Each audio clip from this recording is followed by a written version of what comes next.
Inaprubahan na ng National Wages and Productivity Commission ang 20 pesos na dagdag sa minimum wage ng mga manggagawa sa Metro Manila.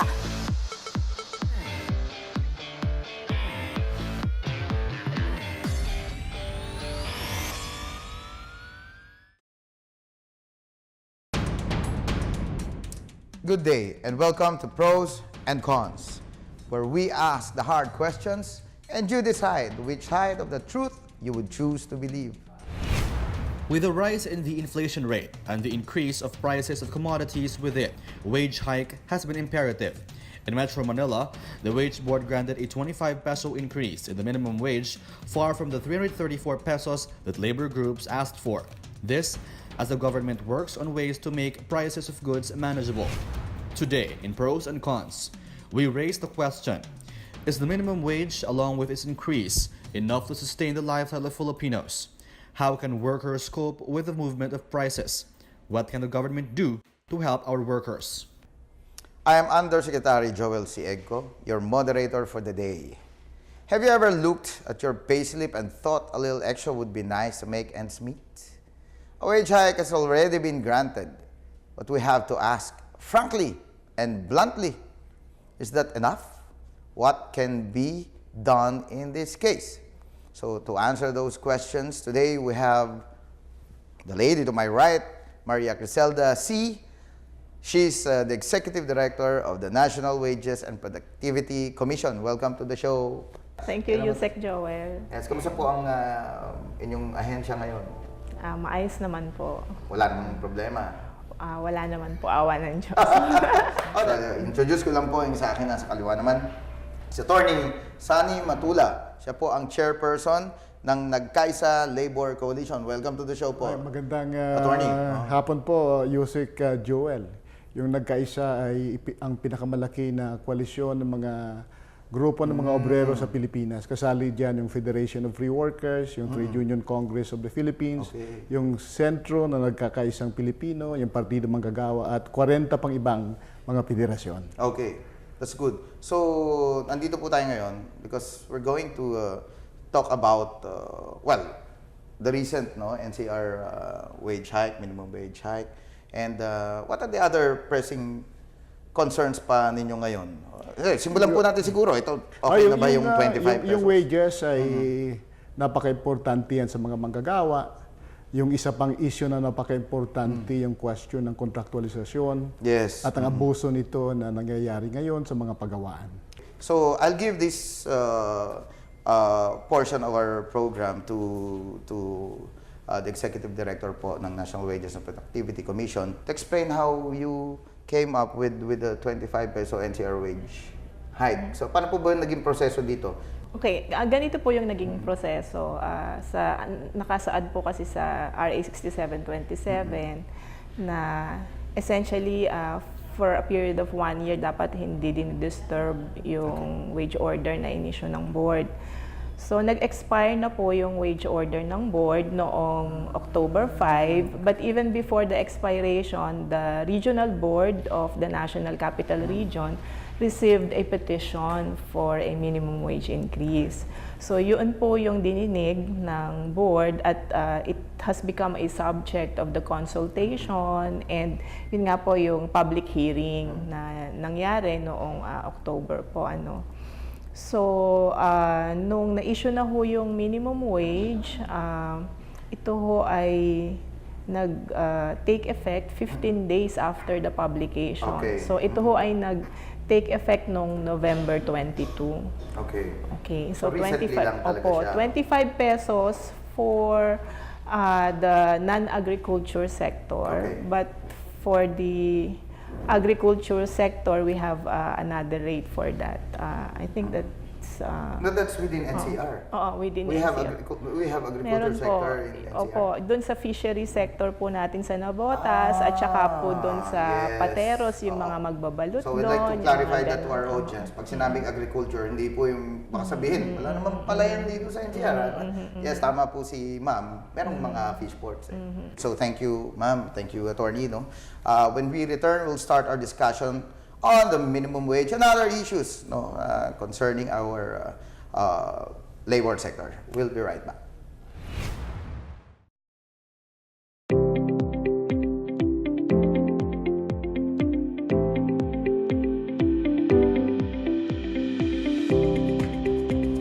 This is actually great because especially like for us, we're just individuals, but we actually really need and want to tap into informations like this, where we can collaborate with government organizations, what they are doing already, and what we can do as part of the citizen of the Philippines, right? Pretty much taken aback actually, because for the first time, it's government's reaching out. You know, it's not common for government to reach out, especially here in the regions, even in Visayas and Mindanao. Kasi marami akong natutunan, marami akong nalalaman regarding sa mga programa ng ating gobyerno, particularly sa Duterte administration. So, ang laking tulong niya, lalong-lalo na sa mga MSME katulad ko.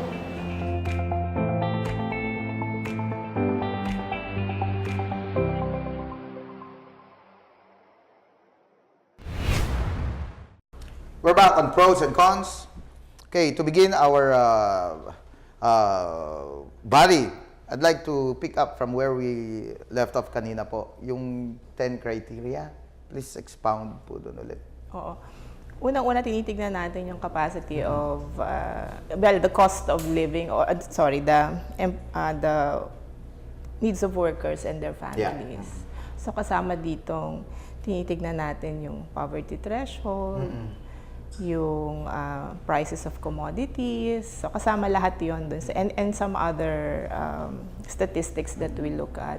Pagdating naman dun sa employer's capacity to pay, yung level of investment in the country, and then yung average wage, because that would really determine yung, in general, the capacity of the private sector to absorb the minimum wage. And then yung requirements of economic development, kasama din yun sa tinitignan natin. Okay. Ang isa sa mga controversial statistics na tinitignan ay yung inflation. If you notice, every day halos, lalo na nung tumaas yung presyo ng langis sa world market, talagang matindi yung natin, yung tama sa inflation It weakens natin. the buying power Yes, ng mga natin. oo. But ang isa po akong laging na itatanong sa sarili ko, and I'm sure yung mga kababayan natin din tanong sa NCR ba talaga pinakamataas na wage level compared with other regions? Opo. That's why it causes the parang exodus dito ng mga from the provinces, diba? Gusto na dito sa Metro Manila magtrabaho. Primarily because they are paid higher here. I don't know if that's always the case, ha? Tama po yun. Tama po yun. The minimum wage is highest in NCR. That is, at this time, it's at 537 pesos. Kasama for the 25. non-agri. Oo, kasama Okay. na doon. And then for the agri sector, it's 500. But the lowest wage rate that we have is in Region 1. Okay. Why lowest sa Region 1? Depende po yun kasi sa coverage ng minimum wage. So, meron pong mga regions, yung mga boards na isa lang ang minimum wage na siniset. Like in Caraga, isa na lang ang minimum wage doon. Meron naman hong region na marami talagang rates, lalo na yung Region 4A dahil sa yung configuration ng mga provinces ay talagang very different yung So kanilang. it's not feasible talaga, no? Attorney, you may butt in if you like, hindi siya ideal na yung sinasabi na isang across the board, pantay-pantay lahat tayo from in all regions, isang minimum wage lang, hindi talaga siya feasible under the present setup. Yung aming proposal dyan, Usec, ay dapat gawin ng national ang minimum wage. Sa minimum wage ang pinag-usapan, dapat national na kasi halos yung mga bilihin, lalo mga canned goods at bigas, at yung fuel natin ay magkapare-parehas na sa lahat ng rehiyon.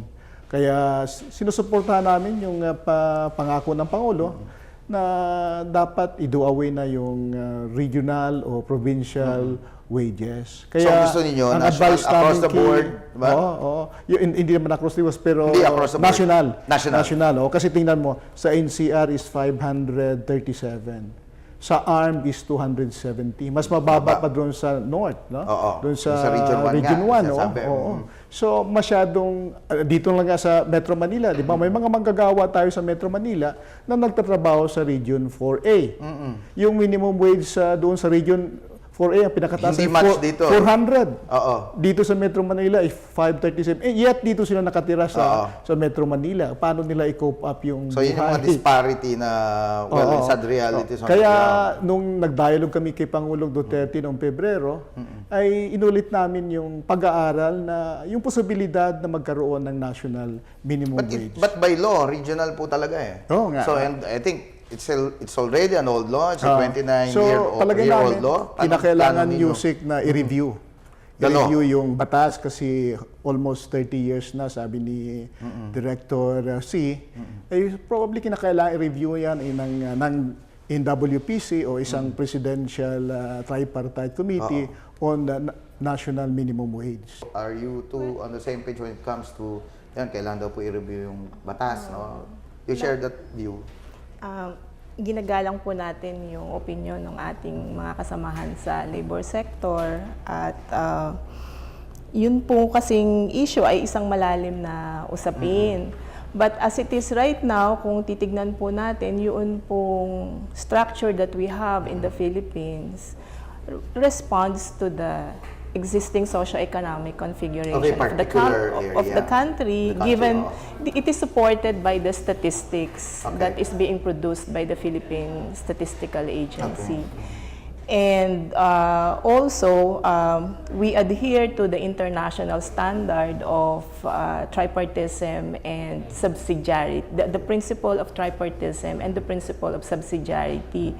Where when we say principle of subsidiarity, ang sinasabi po natin na yun pong mga nandun sa isang lugar ang nakakaalam kung ano yung pangangailangan at yung existing conditions nila sa area. So yun po yung sinusunod ngayon sa batas as it is right now. Yung isang namin dito, Usec, kung titingnan mo yung sa Metro Manila, 25 pesos ang increase. Pero kung titingnan mo yung inflation rate natin noong October is 6.7. Kung maski gamitin mo lang yung inflation rate na yon, ay yung 512 na sweldo ng mga manggagawa sa Metro Manila bago yung 25 ay kinain na ng inflation ng about 32 pesos. Okay. Ang dagdag ay 25 pesos. Pero medyo nag-improve na po yung inflation rate because, di ba, may mga rollback na... May kwan tayo, may statistika yung gobyerno na bumaba yung sahod ng mga manggagawa na 70 pesos sa gobyerno na statistics yun, pero ang increase ay 25 pesos. Yung isa pang pag-aaral ng World Bank na nung panahon ni Usec, nasa kuwan na ngayon, nasa Department of Finance, sa kanyang pag-aaral ay nakita niya na umuunlad ang Pilipinas economically. Ang GNP natin ay tumataas. At nakikita rin ng Department of Labor na tumataas yung productivity ng mga manggagawa. Pero ang nangyayari ngayon, kung titingnan mo yung sahod, ay nag-stagnate o nagsishrink pa nga. At hindi nag-correspond doon sa pagtaas ng ekonomiya at pagtaas ng productivity. Anong problema nakita nyo doon? I mean, anong naging sanhi niyan? Yung mga dagdag na sahod ay hindi naka-cope up doon sa gastusin, doon sa inflation, at iba pang mga pagbaba ng pera natin. Tingin po ninyo, Atty., yes, sige po, ma'am. Tama yung sinabi ni Kasani, no, na nagkaroon ng report ang World Bank na gano'n ang lumabas. At ito nga, kalalabas lang din ng ILO Global Report Wage Global Report for 2018. At sinasabi doon na yung pagtaas ng productivity, ng labor productivity, hindi sumasabay yung pagtaas ng average wage. Pero ang tinutukoy natin dito ay hindi yung, gusto ko lang i-clarify na hindi minimum wage ang tinutukoy dito. Kung hindi yun pong average wage that exists in the economy. Yun po yung sinasabi ko na lagi naming minomonitor because this essentially indicates the absorptive capacity of the economy. So sa ngayon po, ang average wage, for example, in NCR ay nasa 637 pesos. That essentially would tell us that in general, the business enterprises in Metro Manila, ang capacity nila ay nandito lang on the average sa 637. So kaya po sa ating two-tiered wage system na tinatawag, meron po tayong tinatawag doon sa minimum wage na we set the minimum wage a little over the poverty threshold, but we do not crowd out the average wage because we have this portion that we set for collective negotiation at the firm level. So yun pong minimum wage ay binibigay po natin yun doon sa unskilled workers. Ito po ay sineset natin as social protection floor. Ibig sabihin po nun na hindi bababa dapat doon yung ibinabayad ng employer sa ating mga manggagawa na walang skill. Pero kung ikaw ay skilled katulad mo, Usec, ang labanan ay nasa firm na. So it's either you form a union or you negotiate with the management at the firm level. Yun po yung sinasabi ko na every time that the board looks at the existing condition, socio-economic condition, we don't crowd out that space for bipartite negotiation.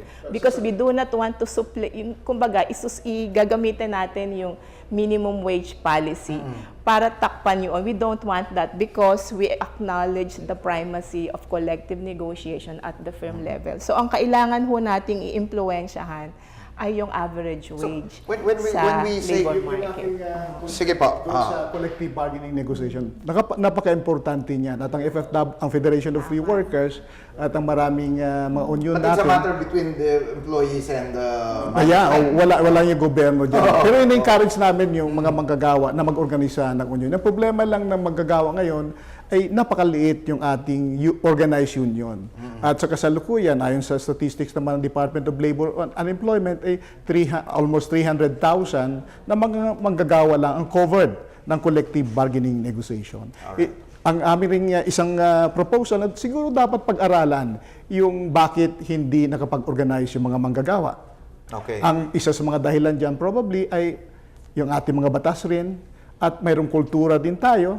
At palagay natin, sa aming palagay, yung gobyerno ay may problema din tayo kasi pag nag-oorganisa ang union, may mga kasama tayo sa gobyerno na dinidiscourage yung mga manggagawa na mag-organisa. Diba merong union yung courage, ngayon dinidiscourage.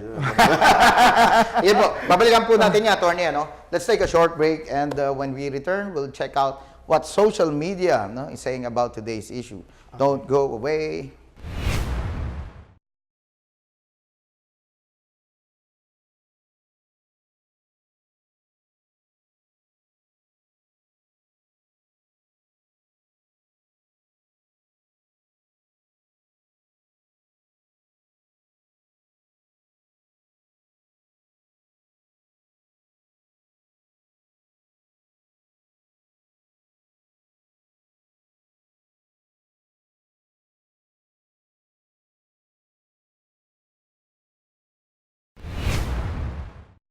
You're still watching Pros and Cons, and we're talking about the minimum wage hike. Actually, the average wage all over the country, dami ko natutunan po dito. But before we continue with our discussion, let's see what our netizens have to say about today's topic.